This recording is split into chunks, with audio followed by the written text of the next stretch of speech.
அத்தியாயம் 1. தென் தமிழகத்தின் செழிப்பான அந்த பெரிய கிராமத்தின் மையத்தில் ஒரு கோட்டையை போல உயர்ந்து நின்றது அந்த பிரம்மாண்டமான பண்ணையார் வீடு. அந்த வீட்டின் எஜமானி புவனேஸ்வரி அம்மாள்.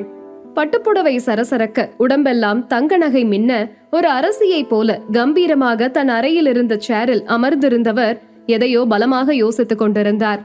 திடீரென, "ஏய் ராணி" என்று குரல் கொடுத்தார்.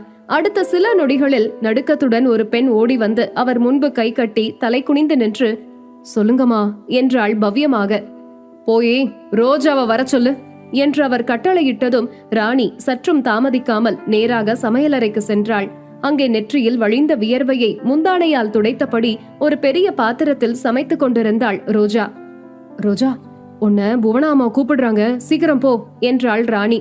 அவர் சொன்னதை கேட்டதும் கையில் இருந்த கரண்டியை அவசரமாக கீழே வைத்துவிட்டு திரும்பி பார்த்த ரோஜா, "என்னக்கா, என்ன விஷயம்? எதுக்கு அம்மா என்ன கூப்பிடுறாங்க?" என்று பயந்து நடுங்கியபடி கேட்டாள். "எனக்கு என்ன தெரியும்? இப்படியே நின்னு நேரத்தை வளர்த்தாம சீக்கிரம் போ, அப்புறம் அம்மாவுக்கு கோபம் வந்துட போகுது. உனக்கு தெரியாதா அவங்கள பத்தி?" என்றவர் ரோஜா செய்து கொண்டிருந்த வேலையை தான் செய்ய தொடங்கினார். ரோஜா பெரும் குழப்பத்துடனும் நெஞ்சுக்குள் ஒருவித நடுக்கத்துடனும் புவனேஸ்வரியின் அறைக்கு சென்றாள். அவர் முன்பு பவ்யமாக சென்று நின்று, "அம்மா, வர சொன்னீங்களா?" என்றாள் கைகளை கட்டியபடி. அவள் முகத்தை மேலிருந்து கீழாக தீர்க்கமாக உற்று பார்த்த புவனேஸ்வரி, "உன் அம்மாவுக்கு இப்ப பரவாயில்லையா?" என்று சாதாரணமாக கேட்பது போல் கேட்டார். "ஆ, பரவாயில்லம்மா. ஆனாலும் இன்னும் வேலை செய்யற அளவுக்கு தெம்பு வரல. அதான் இன்னைக்கும் அவங்களுக்கு பதிலா நானே வேலைக்கு வந்திருக்கேன்" என்றாள் ரோஜா. ரோஜா அந்த வீட்டில் பல வருடங்களாக வேலை பார்க்கும் கலையரசியின் மகள். கலையரசிக்கு கடந்த சில நாட்களாக உடம்புக்கு முடியாமல் போக அவளை ஓய்வெடுக்க சொல்லிவிட்டு கல்லூரி விடுமுறையில் இருந்த ரோஜா அந்த பெரிய வீட்டின் வேலைகளை செய்து கொண்டிருந்தாள். அவளை பார்த்து லேசாக தலையசைத்த புவனேஸ்வரி எந்தவித முன்னுரைக்கும் இடம் கொடுக்காமல் ஒற்றை வரியில் ஒரு வெடிகுண்டை வீசினார். "ரோஜா, நீ என் பையனை கல்யாணம் பண்ணிக்கிறியா?" அவர் அப்படி கேட்டதும் ரோஜா தன் காலடியில் இருந்த பூமி சட்டென நழுவியதைப் போல உணர்ந்தாள். என்னம்மா சொல்றீங்க?" என்று வார்த்தைகள் வெளிவர மறுத்து திக்கினாள். "கேட்டது புரியலையா? நீ என் பையன் ரகுவீர கல்யாணம் பண்ணிக்கிறியான்னு கேட்டேன்" என்றார் புவனேஸ்வரி இன்னும் அழுத்தமாக. "ஆனா அம்மா, ஐயாவுக்கு ஏற்கனவே கல்யாணம் ஆகி மனைவி இருக்காங்களே" என்று ஒரு வழியாக தன் ஒட்டுமொத்த தைரியத்தையும் வரவழைத்துக் கொண்டு சொல்லிவிட்டாள் ரோஜா. "ஆமா, அது எனக்கு தெரியாது பாரு. கல்யாணம் ஆகி வருஷம் 1 ஆகுது. இன்னும் என் பையனுக்கு ஒரு புள்ளைய பெத்து கொடுக்க முடியல அந்த மலடியால. அவ இனி என் பையனுக்கு வேண்டாம்" என்று சொன்னார் புவனேஸ்வரி. இதை கேட்ட ரோஜாவின் கண்கள் கலங்கின. "அம்மா, அவங்களுக்கு கல்யாணம் ஆகி ரொம்ப வருஷமெல்லாம் ஆகலையே. அதுக்குள்ள நீங்க இப்படி ஒரு விபரீதமான முடிவெடுக்க வேண்டாமா? இன்னொரு பொண்ணோட வாழ்க்கையை அழிக்கிற காரியத்தை என்னால கண்டிப்பா செய்ய முடியாது. அது மட்டும் இல்ல, அவருக்கு மனைவி இருக்கும்போது 2வது கல்யாணம் பண்ணி வைக்கிறது சட்டப்படி தப்பு. என் உயிரே போனாலும் சட்டத்துக்கு புறம்பா, மனசாட்சிக்கு விரோதமா நான் எதையும் செய்ய மாட்டேன். என்னை கட்டாயப்படுத்தாதீங்க, என்னை மன்னிச்சிடுங்கம்மா" என்று சொல்லியபடியே கண்ணீர் இரு கண்ணங்களிலும் வழிய அந்த பெரிய வீட்டிலிருந்து வெளியே ஓடினாள். "இதுக்கு மேல இங்க இருக்கிறது சரி வராது. அம்மாவை கூட்டிக்கிட்டு எங்கேயாவது தூரமா போயிடணும்" என்று மனதுக்குள் தீர்க்கமாக முடிவெடுத்தபடியே அவர்கள் தங்கியிருந்த அவுட் ஹவுஸை நோக்கி மூச்சிறைக்க ஓடினாள் ரோஜா. அவுட் ஹவுஸின் பழைய மரக்கதவு லேசாக திறந்திருந்தது. கண்ணீரை துடைத்துக் கொண்டு, "அம்மா, நாம உடனே இந்த ஊரை விட்டு கிளம்பணும், எந்திரிங்கம்மா" என்றபடி பதற்றத்துடன் உள்ளே நுழைந்தாள். ஆனால் உள்ளே நுழைந்தவள் அங்கு கண்ட காட்சியை கண்டு சிலையென சமைந்து நின்றாள். கயிற்றுக்கட்டிலின் கீழே இரத்த வாந்தி எடுத்து முகம் வெளுத்து போய் சுயநினைவை இழந்து அசைவற்று மரக்கட்டை போல மயங்கி கிடந்தார் அவளது அம்மா கலையரசி. தாயின் கைகளை தொட்டாள் ரோஜா. அது பனிக்கட்டி போல குளிர்ந்து போயிருந்தது. "அம்மா!" ரோஜாவின் அலறல் சத்தம் அந்த அவுட் ஹவுஸை தாண்டி மாளிகை வரை கேட்டது.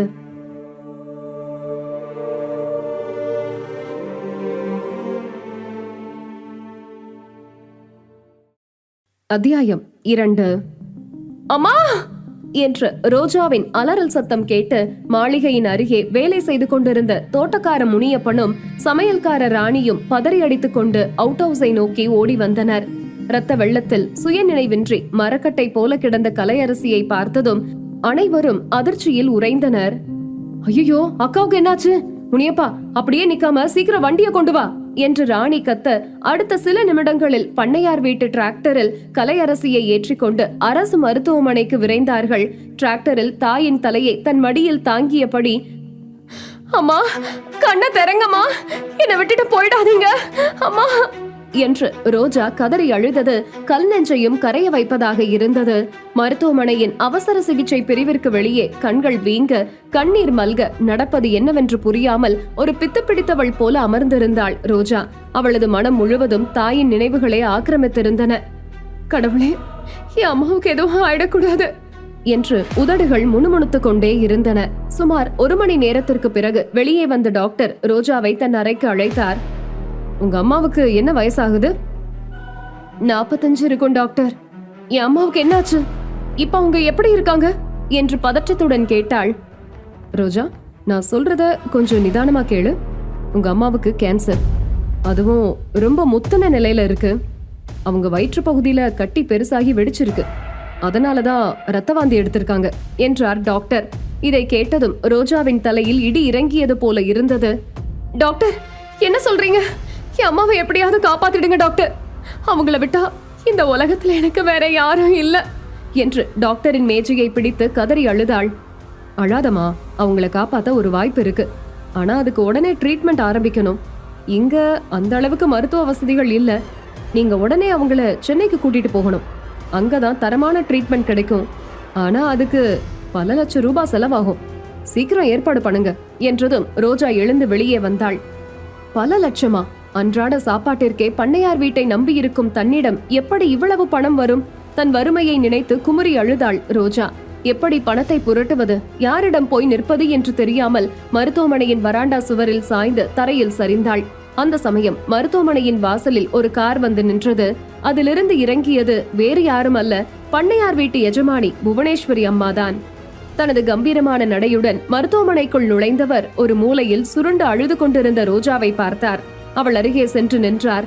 நிழல் படிவதைக் கண்டு நிமிர்ந்து பார்த்த ரோஜா புவனேஸ்வரியை கண்டதும் அவசரமாக எழுந்து நின்றாள். அம்மா என்று கண்ணீரோடு கை கூப்பினாள். விஷயத்தை கேள்விப்பட்ட ரோஜா, கலையரசி என் வீட்டுல ரொம்ப வருஷமா விசுவாசமா வேலை செஞ்சவ. அவளுக்கு இப்படி ஒரு நிலைமை வந்தத என்னாலையும் தாங்கிக்க முடியல என்று அனுதாபத்தோடு பேச தொடங்கினார். ரோஜா தேம்பி தேம்பி அழுதாள். டாக்டர் எல்லாம் சொல்லிட்டாரு, அவளுக்கு கேன்சர், சென்னைக்கு கொண்டு போனா காப்பாத்திடலாம்னு சொல்லிட்டாரு. ஆனா அதுக்கு பல லட்சம் செலவாகும். உன்னால எப்படி அவ்வளவு பணத்தை புரட்ட முடியும் என்று கேட்டார் புவனேஸ்வரி. ரோஜா பதில் சொல்ல முடியாமல் தரையை பார்த்து கண்ணீர் வடித்தாள். நீ கவலைப்படாத ரோஜா, உன் அம்மாவோட ட்ரீட்மெண்ட் செலவு முழுசையும் நான் ஏத்துக்கிறேன். அவளை உடனே சென்னைக்கு கொண்டு போய் பெரிய ஆஸ்பத்திரியில சேர்த்து எவ்வளவு லட்சமானாலும் செலவு செஞ்சு நான் காப்பாத்துறேன் என்றார் புவனேஸ்வரி உறுதியான குரலில். ரோஜாவுக்கு தன் காதுகளையே நம்ப முடியவில்லை. இருண்ட வாழ்க்கையில் ஒரு வெளிச்சம் பிறந்தது போலவும் ஒரு தெய்வமே நேரில் வந்து வரமளிப்பது போலவும் இருந்தது. உங்களுக்கு ரொம்ப புண்ணியமா போகுமா? என் உசுர் இருக்கிற வரைக்கும் உங்க வீட்டுல கை கட்டி வேலை செய்வேன். என் அம்மாவை மட்டும் காப்பாத்தி கொடுங்கம்மா என்று அவர் கால்களில் விழப்போனாள். அவளை தடுத்து நிறுத்திய புவனேஸ்வரி, இரு ரோஜா, நான் சும்மா இதை செய்ய மாட்டேன். என் உதவி உனக்கு வேணும்னா நான் காலையில கேட்ட கேள்விக்கு நீ சம்மதம் சொல்லணும். நீ என் பையன் ரகுவீர கல்யாணம் பண்ணிக்கணும் என்றார் மிக தெளிவாக, ஆனால் கராராக. ரோஜா தயங்கினாள். ஆனா அம்மா, அது ஐயாவுக்கு கல்யாணம் ஆகி மனைவி இருக்காங்களே, நான் எப்படி அவங்க வாழ்க்கையில? அத பத்தி நீ கவலைப்படாத ரோஜா. என் பையனுக்கு இனி அவ வேண்டாம்னு முடிவு பண்ணி அவளை டிவோர்ஸ் பண்ண வச்சுட்டேன். இனி அவளுக்கும் என் பையனுக்கும் எந்த சம்பந்தமும் இல்ல. அதனால நீ என் பையனை கல்யாணம் பண்ணிக்கிறது சட்டப்படி எந்த தப்பும் இல்ல என்று திட்டவட்டமாக சொன்னார் புவனேஸ்வரி. டிவோர்ஸ் ஆகிவிட்டது என்ற செய்தியும் இனி தான் செய்வது சட்டப்படி தவறில்லை என்ற உண்மையும் ரோஜாவின் மனப்போராட்டத்தை கணிசமாக குறைத்தன. எல்லாவற்றிற்கும் மேலாக உள்ளே உயிருக்கு போராடி கொண்டிருக்கும் தன் தாயின் முகம் அவளது கண்முன் வந்து சென்றது.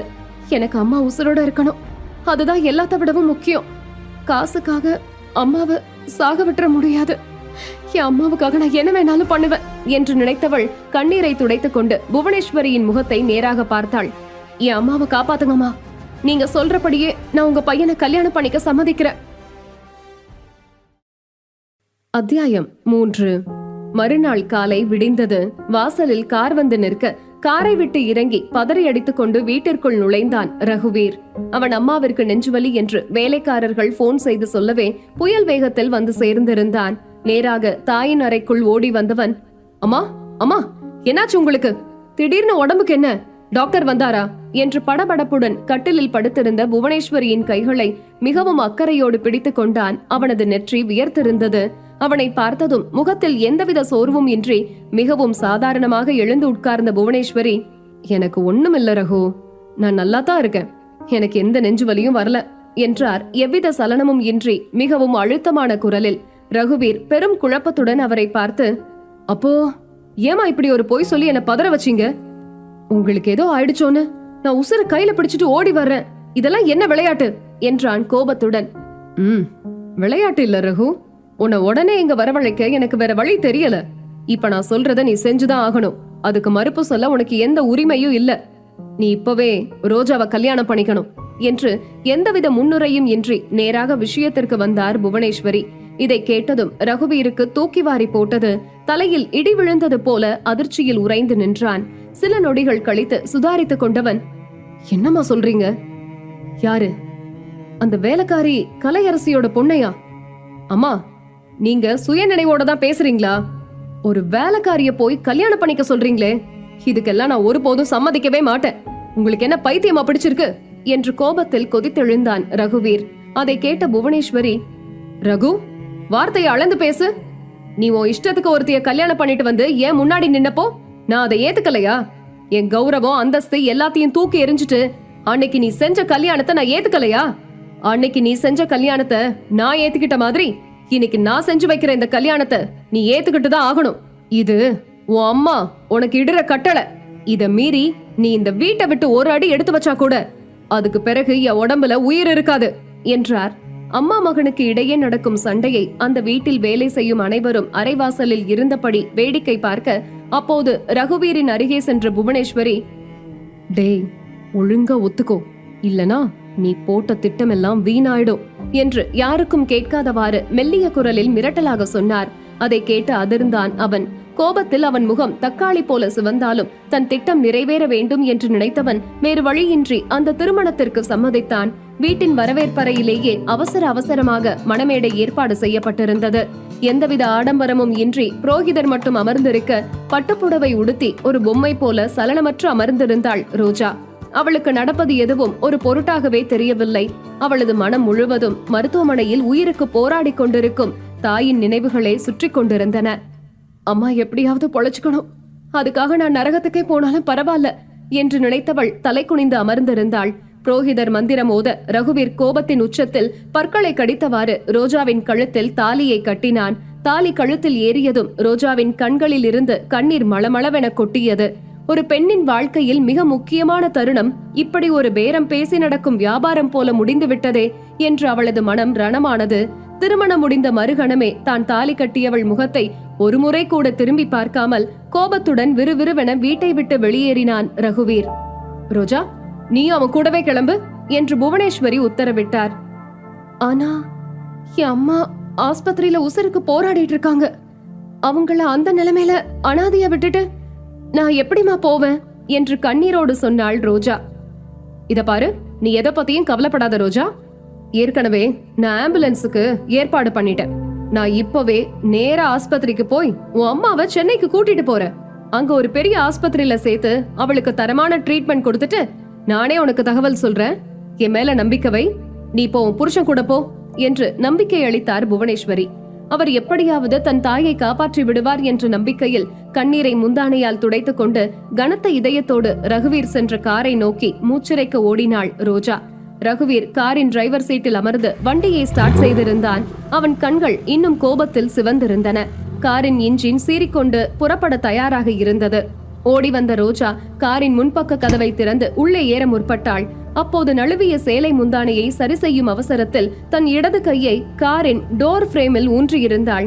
அவள் ஏறுவதற்கு செய்யும் சிறு தாமதத்தை கூட பொறுத்து கொள்ள முடியாத ரகுவீர் இடதுபுறம் சாய்ந்து திறந்திருந்த கதவை ஓங்கி முழு பலத்தோடு இழுத்து சாத்தினான். அடுத்த நொடி ஆ என்று உயிர் போகும் வலியில் அலறினாள் ரோஜா. அவளது மென்மையான பிஞ்சு விரல்கள் காரின் கதவில் சிக்கி நசுங்கி தோலுரிந்து ரத்தம் கசிந்தது. எலும்பு நொறுங்கும் அந்த வலி தாங்க முடியாமல் அவள் துடித்து போனாள். கண்கள் இருட்டி கொண்டு வந்தது. ஆனால் ரகுவீர் முகத்தில் துளிக்கூட பரிதாபம் இல்லை, மாறாக கோபத்துடன், நீ என்ன குருடா? கைய பார்த்து வைக்க மாட்டியா? அறிவு கெட்டவளே, என் உயிரை வாங்கவே வந்து சேர்ந்திருக்கியா என்று ஈவு இரக்கமின்றி அவளை திட்டினான். அத்தியாயம் 4. நீண்ட நெடிய அந்த பயணம் முழுவதும் காருக்குள் மயான அமைதி நிலவியது. ரகுவீர் காரை ஒரு ராக்கெட் வேகத்தில் ஓட்டிக் கொண்டிருந்தான். அவனது கண்கள் கோபத்தில் சிவந்து சாலையை வெறித்து பார்த்து கொண்டிருந்தன. அவனது முகம் ஒரு இறுகிய பாறையை போல காட்சியளித்தது. பக்கத்து இருக்கையில் அமர்ந்திருந்த ரோஜாவின் நிலைமையோ மிகவும் பரிதாபமாக இருந்தது.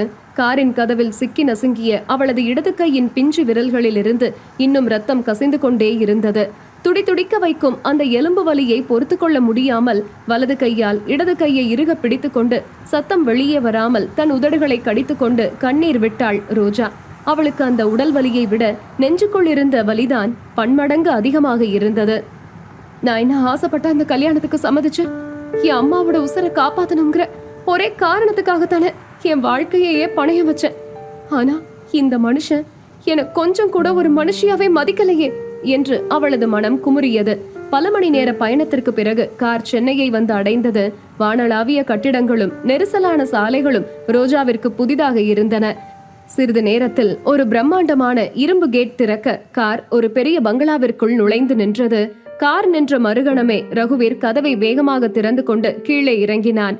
அவனது முகத்தில் அத்தனை எரிச்சல். தான் தாலி கட்டி தன்னுடனே வந்தவள் கையில் இரத்த காயத்தோடு வலியால் துடித்துக் கொண்டிருக்கிறாள் என்ற எந்தவித நினைப்பும் அவனிடம் இல்லை. அவள் ஒருத்தி இருப்பதையே கண்டு கொள்ளாமல் உள்ளே சென்று விட்டான் ரகுவீர்.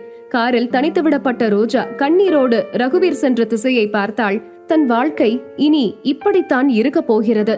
எந்த அன்பும் அரவணைப்பும் மரியாதையும் இல்லாத ஒரு நரகத்தில்தான் இனி நாம் வாழப்போகிறோம் என்று அவளுக்கு புரிந்துவிட்டது. உடைந்த விரல்களின் வலியோடும் கனத்த இதயத்தோடும் வேறு வழி இல்லாமல் காரை விட்டு மெதுவாக இறங்கி வீட்டின் உள்ளே சென்றாள் ரோஜா. வீட்டின் உள்ளே சென்றவள் அந்த பிரம்மாண்டமான வரவேற்பறையை பார்த்து மிரண்டு போனாள். சுற்றிலும் விலையுயர்ந்த பொருட்கள், பளிங்கு தரை என அந்த வீடே தகதகவென மின்னியது. தான் அந்த இடத்திற்கு சற்றும் பொருத்தமில்லாமல் இருப்பதை அவளே உணர்ந்தாள். அடுத்து என்ன செய்வதென்று தெரியாமல் எங்கே நிற்பது, யாரிடம் பேசுவது என்று கூட புரியாமல் வரவேற்பறையின் நடுவே ஒரு அனாதையை போல நின்றாள். அப்போது மாடிப்படிகளுக்கு அருகே இருந்த ஒரு அறையின் கதவு திறக்கப்படும் சத்தம் கேட்டது. அந்த அறையிலிருந்து ஒரு இளம் பெண் வெளியே வந்தாள்.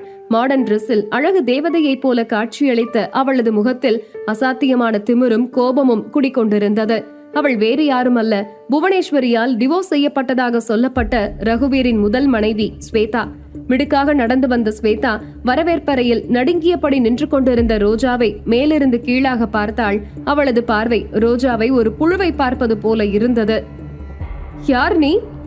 ஹோ, ரகுவோட அம்மா கிராமத்துல இருந்து ரகுவுக்கு கட்டி அனுப்பி வச்சாங்களே, அந்த வேலைக்காரி பொண்ணு நீதானா என்று அதிகார தொனியில் கேட்டாள்.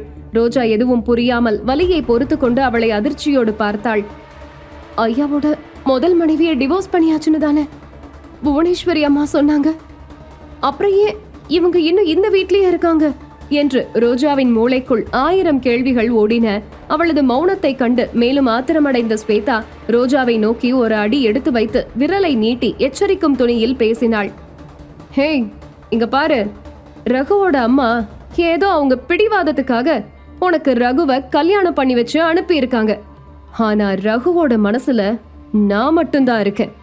இப்ப கூட என்ன பார்க்கதான் அவன் நேரா வந்தான். அதனால நீ இந்த வீட்டு எஜமானி ஆயிடலாம்னு கனவு காணாத. மரியாதையா வந்த வழிய பார்த்து போயிடு. ரோஜா செய்வதறியாமல் கண்ணீரோடு நிற்க ஸ்வேதா ஒரு கொடூரமான புன்னகையுடன் ரோஜாவை நெருங்கி அவளது காதருகே குனிந்து, முக்கியமா இன்னொரு விஷயத்தையும் தெரிஞ்சுக்கோ. நாங்க டிவோர்ஸ் பண்ணிக்கிட்டதா ரகுவோட அம்மா உன்கிட்ட போய் சொல்லியிருக்காங்க. உண்மை என்னன்னா, என் வயிற்றுல இப்போ ரகுவோட குழந்தை வளர்ந்துட்டு இருக்கு. ரகு எனக்கும் என் குழந்தைக்கும் மட்டும்தான் சொந்தம். உனக்கு இங்க எந்த வேலையும் இல்ல. கெட் அவுட் என்று கர்ஜித்தாள். ஒரு பிள்ளையை பெத்துக் கொடுக்க முடியாத மலடி என்று புவனேஸ்வரி சொன்னதை கேட்டுத்தான் சட்டப்படியும் மனசாட்சிப்படியும் தவறில்லை என்று ரோஜா இந்த திருமணத்திற்கு சம்மதித்தாள். ஆனால் அவளது கர்ப்பத்தை பற்றி ஸ்வேதா சொன்னதை கேட்டு ரோஜா அப்படியே அதிர்ந்து போய் சிலையென நின்றாள். அத்தியாயம் 5. ஸ்வேதா எகத்தாளமாக சொல்லிவிட்டு சென்ற ஒவ்வொரு வார்த்தையும் ரோஜாவின் காதுகளில் ஈயத்தை காய்ச்சி ஊற்றியது போல இருந்தது. வயிற்றில் ரகுவீரின் குழந்தை வளர்கிறது, விவாகரத்து நடக்கவில்லை. இந்த உண்மைகள் அவளது தலையை சுற்ற வைத்தன. நசுங்கிய விரல்களின் வலி ஒரு புறம் உயிரை தின்ன, மறுபுறம் ஏமாற்றப்பட்டோம் என்ற உணர்வு அவளை நிலைக்குலைய செய்தது. தன் கையில் வழியும் ரத்தத்தை கூட பொருட்படுத்தாமல் ரகுவீர் இருக்கும் அறையை நோக்கி ஓடினாள். அங்கு ரகுவீர் சோஃபாவில் அமர்ந்து போனை பார்த்து கொண்டிருந்தான். தான் தாலி கட்டிய ஒரு பெண்ணின் வாழ்க்கை அங்கே சிதைந்து போயிருப்பதை பற்றி அவனுக்கு எந்த கவலையும் இருப்பதாக தெரியவில்லை. ஐயா என்று விம்மலுடன் அழைத்தாள் ரோஜா. ரகுவீர் தலை நிமிராமலேயே என்ன என்று ஒற்றை வார்த்தையில் கேட்டான். இப்போ ஸ்வேதா அம்மா என்கிட்ட பேசினாங்க. நீங்க அவங்கள டிவோர்ஸ் பண்ணலையாமே. அது மட்டும் இல்ல, அவங்க வயித்துல உங்க குழந்தை வளருதுன்னு சொல்றாங்க. இது நிஜமா என்று கேட்கும் போதே அவளது குரல் உடைந்து போனது. ரகுவீர் மெதுவாக தலை நிமிர்ந்து அவளை பார்த்தான். அவனது கண்களில் ஒருவித கேலி மின்னியது. ஆமா, ஸ்வேதா சொன்னதெல்லாம் உண்மைதான். அவதான் என் பொண்டாட்டி, இந்த வீட்டு மகாராணி. அதுல உனக்கு என்ன சந்தேகம் என்றான் திமிராக. ரோஜா அதிர்ச்சியில் ஒரு அடி பின்வாங்கினாள். அப்ப எதுக்கு என் கழுத்துல தாலி கட்டினீங்க? ஒரு பொண்ணோட வாழ்க்கையை இவ்வளவு கேவலமா நினைக்கிறீங்களா என்று கதறினாள். ரகுவீர் சோஃபாவில் இருந்து மெல்ல எழுந்து அவளை நெருங்கினான். அவளது நசுங்கிய கையை பார்த்த அவனது பார்வையில் துளி கூட இரக்கம் இல்லை. வாழ்க்கையா? உனக்கு ஏது ரோஜா வாழ்க்கை? நீயும் உன் அம்மாவும் பணத்துக்காகத்தானே இந்த கல்யாணத்துக்கு சம்மதிச்சீங்க. உன் அம்மாவோட ட்ரீட்மெண்ட்டுக்கு பல லட்சம் பணம் வேணும். அதுக்காக நீ உன்னை எனக்கும் என் குடும்பத்துக்கும் வித்துட்ட, அவ்வளவுதான். பணத்துக்காக தாலி கட்டிக்கிட்ட உனக்கு இதெல்லாம் கேட்க என்ன தகுதி இருக்கு என்று ஈட்டி போன்ற வார்த்தைகளால் அவளை குத்தினான். பணத்துக்காகவா? என் அம்மாவோட உசுருக்காக நான் எடுத்த முடிவு இது. அதுக்காக இப்படி ஒரு துரோகத்தை நான் எதிர்பார்க்கல. துரோகமாவது மண்ணாவது. இங்க பாரு ரோஜா, நீ இந்த வீட்டுக்கு வந்தது ஒரு பொண்டாட்டியா இல்ல, ஒரு வேலைக்காரியா. இனிமே இந்த வீட்ல நீ ஒரு வேலைக்காரியா தான் இருக்கணும். ஸ்வேதா சொல்ற வேலையை செஞ்சுக்கிட்டு அவளுக்கு ஒரு குறையும் வராம பாத்துக்க வேண்டியது உன் பொறுப்பு. இத மீறி நீ ஏதாவது வாய் பேசினா அடுத்த நிமிஷம் உன் அம்மாவோட ட்ரீட்மெண்ட் நின்னுடும், ஜாக்கிரதை என்று எச்சரித்து விட்டு அவளை தள்ளிவிட்டு சென்றான். ரோஜாவிற்கு பூமி பிளந்து தான் அதற்குள் புதைந்து விட மாட்டோமா என்று இருந்தது. இனிமேங்க ஒரு நிமிஷம் கூட என்னால இருக்க முடியாது, இந்த நரகத்துல என்னால அடிமையா இருக்க முடியாது என்று தீர்மானித்தாள். அவமானத்தால் கூனி குறுகி போயிருந்தவள் சட்டென நிமிர்ந்து தன் கண்ணீரை துடைத்துக் கொண்டாள். எதை பற்றியும் யோசிக்காமல் அந்த வீட்டை விட்டு வெளியேற வாயிலை நோக்கி விறுவிறுவென நடந்தாள். கையில் இருந்த காயத்தின் வலி அவளது வேகத்தை குறைக்கவில்லை. அவள் வாசலை நெருங்கிய அந்த சமயம் அங்கிருந்த வேலைக்காரன் ஒருவன் பதற்றமாக ஓடி வந்தான். அம்மா, ரோஜாமா, நில்லுங்க, இதோ இந்த போனை பிடிங்க, உங்க அம்மா லைன்ல இருக்காங்களாம் என்று அவசரமாக போனை நீட்டினான்.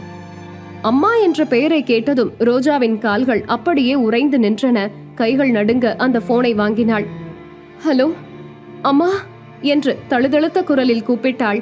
மறுமுனையில் கலையரசியின் குரல் மெலிதாக ஆனால் மிகுந்த மகிழ்ச்சியுடன் கேட்டது. ரோஜா, எப்படி இருக்குமா? புவனாமா எனக்கு இப்பதான் போன் பண்ணி விஷயத்த சொன்னாங்க. உனக்கும் ரகுவீர் தம்பிக்கும் கல்யாணம் முடிஞ்சிருச்சாமே. ஆனா என்னாலதான் உன் கல்யாணத்தை பார்க்க முடியாம போயிடுச்சு. ரோஜா எதுவும் பேச முடியாமல் தன் வாயை பொத்திக் கொண்டு அழுதாள். ரோஜா, புவனாமா ரொம்ப தங்கமானவங்கம்மா. என்ன சென்னையில இருக்கிற ஒரு பெரிய ஆஸ்பத்திரியில சேர்த்துட்டாங்க. இங்க வசதிகள் எல்லாம் பிரமாதமா இருக்கு.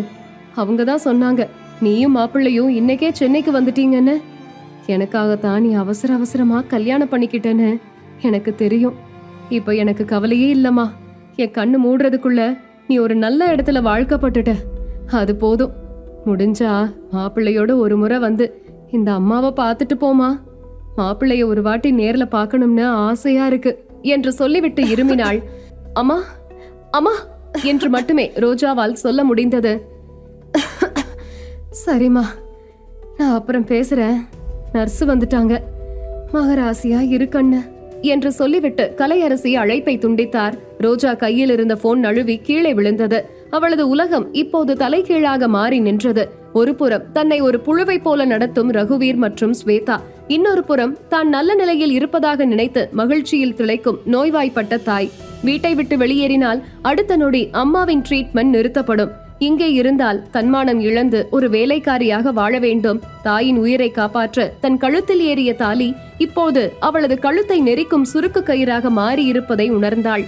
செய்வதறியாமல் அந்த பிரம்மாண்ட மாளிகையின் வாசலில் சிலையென திகைத்து நின்றாள் ரோஜா.